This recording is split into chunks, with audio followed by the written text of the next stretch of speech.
on media and publicity, Garba Shehu, disclosed this in a statement to journalists. Shehu said the president's administration would not relent in efforts to bring Ali Sharibu safely back home to her parents, as it has done for the other girls after she was held back by the terrorists over her decision, as reported, not to convert from Christianity to Islam. Meanwhile, Nigerians have been reacting to the release of the Dapchi girls. In an interview with SuperScreen News, most respondents expressed the views that the kidnap and release of the Dapchi girls have political undertone. The release of the students abducted from the government's Girls Science and Technical College, Dapchi, in Yobe State, has been greeted with mixed reactions. While parents and families of the students are happy about their release, Nigerians have expressed doubts about the stories surrounding this kidnap and release of the students. While some Nigerians say they strongly sense a foul play, others categorically say the issue is politically motivated. If you see the way the abduction was done, you will think maybe there is a foul play, because I see no reason why such a thing will happen in a community with this technology in the town now, that everybody, even an housemaid, is having a phone and nobody can get in touch with the government authority. And this thing was done quietly, without any attack, no opposition. It's political, to be very sincere, because according to Amnesty International, we also heard that the army were tipped off. They were informed about the likelihood of Boko Haram invading that area, and nothing was done. So I feel it's very political. I think there are some things the government actually not telling us, and maybe with time we'll find out. There's nothing that can actually be hidden. There are some key hands that are inside these problems. They have to investigate very well so that the citizens of Nigeria will be happy. If not, we are not happy with what government are doing. The questions many Nigerians are asking are, how come security agents deployed to monitor that area or the regions never noticed the terrorists that kidnapped the girls? What happened to the closed-circuit television cameras, CCTV, installed to monitor the dreaded Boko Haram terrorists? And how be it that the federal government assured that the girls will be released soon, and it happened as they promised? These questions for many is a pointer to politics played by the constituted authorities.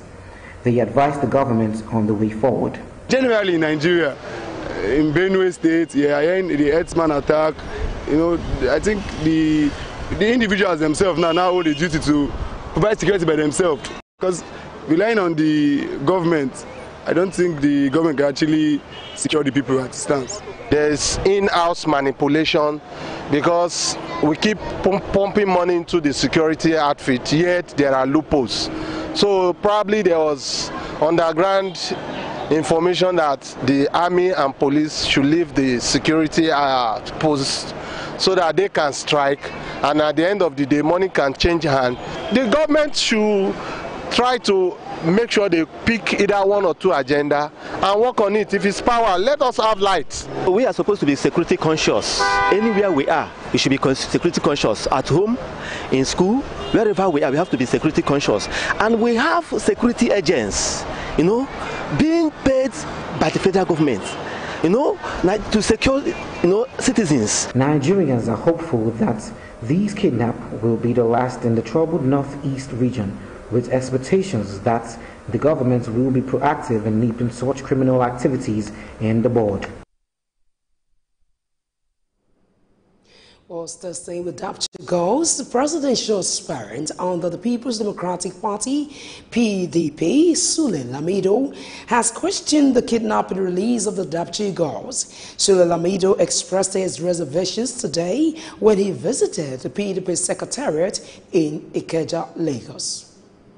The race for the 2019 presidential election seems to have begun, and this time it appears the People's Democratic Party (PDP) is more than ready to make their mark, especially in Lagos State. One of its presidential candidates, Sule Lamido, visited the party secretariat and wasted no time in reacting to the latest development on the release of the Dapchi girls. For Lamido, the All Progressives Congress (APC) is not being sincere, as it questions the possibility of the girls kidnapped. The government came here to secure Nigeria that nobody was kidnapped.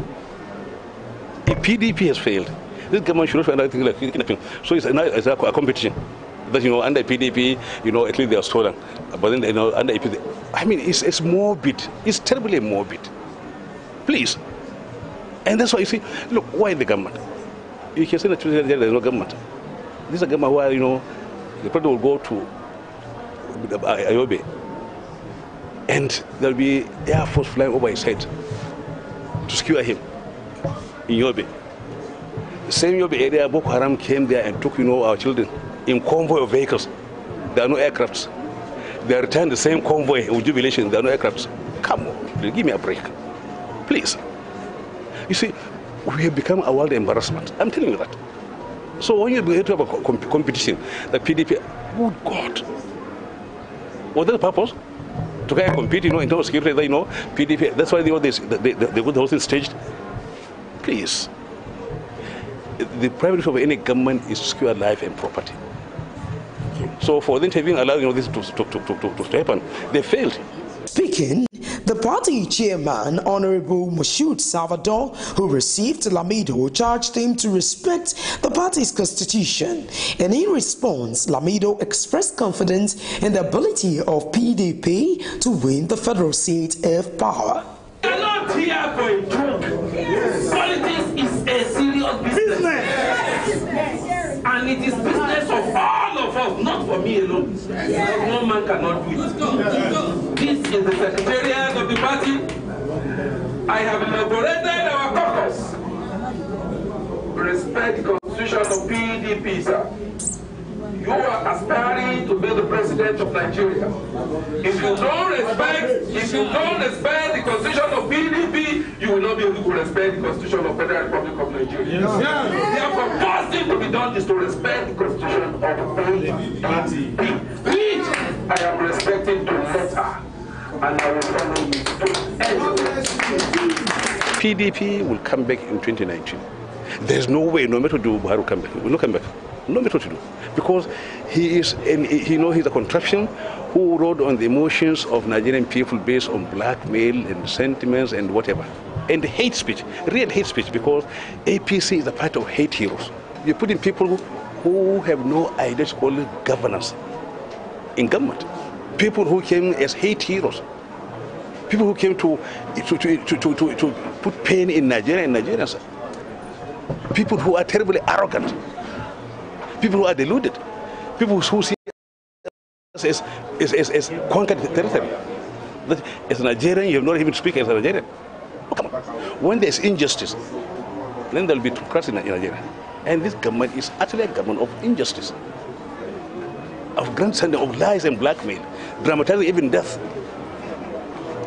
There's a person who went on condolence. In Benue, he was comparing the deaths in Benue and Zamfara. It's very, very morbid, for God's sake. The party, like never before, looks invigorated to win in the presidential election. But whether or not there will be the one in control of the federal seat of power, only time will tell. In continuation of his tour over troubled areas across the country, President Muhammadu Buhari has presided over a town hall meeting in Gusau, Zamfara State. The president reached Gusau helipad at about 10:40 a.m. after taking off from Umaru Musa Yar'Adua International Airport, Katsina. The governor of Sokoto and Kebbi State, Aminu Tambuwal Atiku Bagudu, Some ministers, traditional and religious leaders, top government officials were among those that received the president. He is scheduled to address traditional rulers and other stakeholders during the visit and condole with families and communities that suffered from various forms of violent crimes in the state. Zamfara had witnessed cases of attacks by armed bandits with hundreds of innocent people killed and property worth billions of naira carted away or destroyed. Meanwhile, a former president, Olusegun Obasanjo, says 3 million Nigerians have registered with the Coalition Movement of Nigeria, CMN, formed to effect political change in the nation ahead of 2019. Obasanjo called citizens to ensure they have their voters' cards ahead of the 2019 elections. The former president disclosed this while speaking at the 14th Annual Lecture of Women in Management, Business and Public Service held at a hotel in Suits in Lagos. He said the coalition, in conjunction with other movements, is the way out of the nation's political problems. The former president also said the movement would make an inroad into the grassroots across the country, maintaining that it would pull out of CNM when it transforms into a political party and sponsors persons for elective offices in future elections. 16 herdsmen who were suspected of kidnapping officials of the West African Examination Council, WAEC, in Kishi area of Oyo State have been arrested by the State Police Command. The suspects, who were nabbed by the police working with local vigilante, were allegedly recruited from Zamfara State by a kingpin who is also from Zamfara. Commissioner of Police in the state, Abiodun Odude, who disclosed this, said the gang kidnapped many people and killed some of them with huge ransom collected before they released some of them to their people. The Inspector General of Police, IGP Ibrahim Idris, has issued a 7-day ultimatum to commissioners of the 36 states of the Federation to immediately withdraw personnel deployed to individuals and businesses in the country. Idris gave the order in a meeting with commissioners of police in Abuja, saying the decision has become imperative to tackle insurgency in the country. The IJ also said he is seeking the consent of President Muhammadu Buhari on the directive to withdraw officers attached to very important persons to guarantee safety of lives and properties in the country.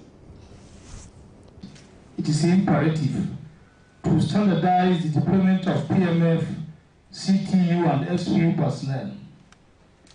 A situation where a single entity will have hundreds of personnel for ease of our protection is no longer acceptable. Therefore, in line with earlier directives, all the deployments of PMF, CTU and SPU personnel are hereby withdrawn with immediate effect. Applicants for such protection should do so through the CP commands for approval. You have now up to the 7th March to comply with these directives. We must take any as important as the service. Commanders must embark on local training, that's within your bases, so as to prepare the men for the challenges ahead. I'm happy to inform you that our training college in Goza is undergoing total transformation. Of course, I'll be visiting Goza by next week. No, okay, this week, right? I'm going to Goza this week, just to assess the ongoing renovations there. And by the time that place is properly renovated, our training schedules will now be effectively pursued. Excess unit commanders, we are demobbing all of them. We are leaving only those that will have units to command. Because by the time you have excess unit commanders, you have idle officers that do nothing, but just to be gossiping and just wasting time and dragging the wheel of the force back. So we are demobbing all excess unit commanders. Every squadron that have excess unit commanders are going to be demobbed. The Inspector General of Police, Abraham Idris, speaking on the withdrawal order of very important personalities in Nigeria. And now moving on, parents have been advised to instill good reading culture and positive attitude towards education in their children. Education experts who gave the advice in Port Harcourt believe improving reading interest of Nigerians will help address the massive decline in reading culture. Speaking at an event organized in Port Harcourt as a means of encouraging good reading habit among students, wife of River State Governor Justice Eberichi Wike said focus must be on sound education to enhance good communication skills amongst children in the society. She appealed to parents to make education for the girl child a priority, while stressing the need for quality education at various institutions must be put in the right perspective to develop reading habit, a view corroborated by others. Every girl child the opportunity to achieve education, at least give them that stepping stone, that foundation that they need to build on. You have done everything that is possible that you can do for that girl child, as well as even the boys too, because you've given them a platform upon which they can build and better their lives. So education, and I want to put information together with that, because of course with education we get informed. And if you're not informed, of course they say information is power. If you're not informed, you will not know how to behave in different circumstances. You will not know even how to exchange pleasantries. There's so many things you will lack if you don't have information. We all need to learn, and learning of course is continuous, it never ends. It goes back to the quality of our institutions as a country, the quality of governance, how responsive governance is. If government becomes responsible, if government does what it has to do, it will follow naturally that the right facilities will be in place, infrastructure will be in place, teachers, the attitude of teachers to teaching will be better, teachers will be better trained, and if they are better trained, they will give their best to their pupils and students. The atmosphere of education will improve, and so you just, it's not magic. It's about how you build the institutions that drive development in the place. Some residents blamed poor reading culture and economic hardship in the country, insisting that poverty affects concentration ability when studying. If you have a country that is unstable, people are constantly displaced. You don't expect reading culture to be viable in such a place. If you have a place where people are grappling with the basic issues of existence, you don't expect reading culture to be viable in such a place. So, what the government has to do is to keep the country, put the country on the path of progress, and every other thing would follow. Parents should ensure that they go to read, but you see in most cases.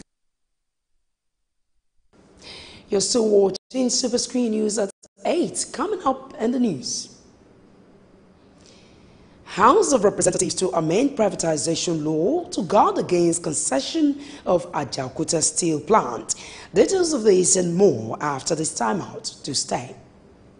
I'm here to talk to you about the Infinity Card. The Infinity Card is a preloaded card that provides safer, easier, and faster financial services. Because it's not linked to any bank account, it eradicates the risks of exposure to your bank accounts. With it, you can plan your giving and expenses while staying within your budget.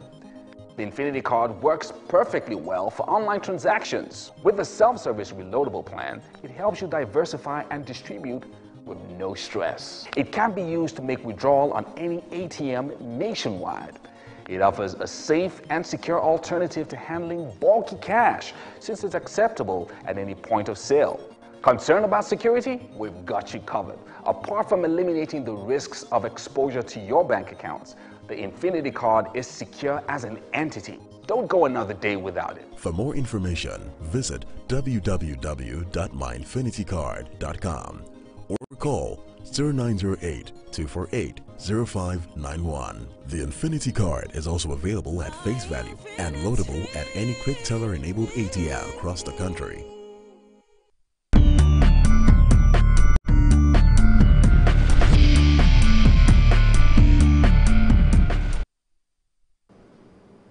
Well, it's so glad to have you back now in Business World. The House of Representatives has passed a bill for second reading, primarily to stop the Minister of Mines and Steel Development, Kayode Fayemi, from initiating or concluding any concession plans on Ajaokuta Steel Company Limited. The House also tried to stop the planned concession of the Ajaokuta Steel Company Limited by seeking to establish a completion fund for the projects. The challenge of gas supply in the nation's power sector left nearly 2,000 megawatts capacity idle at 12 power plants. Data obtained from the Federal Ministry of Power, Works and Housing showed that the nation's unutilized electricity generation capacity due to gas constraints stood at 1,987.5 megawatts as of 6 a.m. on Wednesday, down from 2,482 megawatts on Tuesday. Now, trading on the Nigerian Stock Exchange, NSE, closed on a positive note after dropping for 6 consecutive days, with the all-share index improving by 0.33%. The index rose by 138.36 points, or 0.33%, to close at 41,633.79, against 41,495.43 achieved on Wednesday. Also, the market capitalization, which opened at 14.844 trillion naira, inched 196 billion naira to close at 15.040 trillion naira. Now, still ahead on the news. South Korea court issues arrest warrant to former President Lee Myung-bak. Details of these and more coming up shortly.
Well, it's so glad to have you back. Now in international news, an arrest warrant has been issued for South Korea's former President Lee Myung-bak on corruption allegations.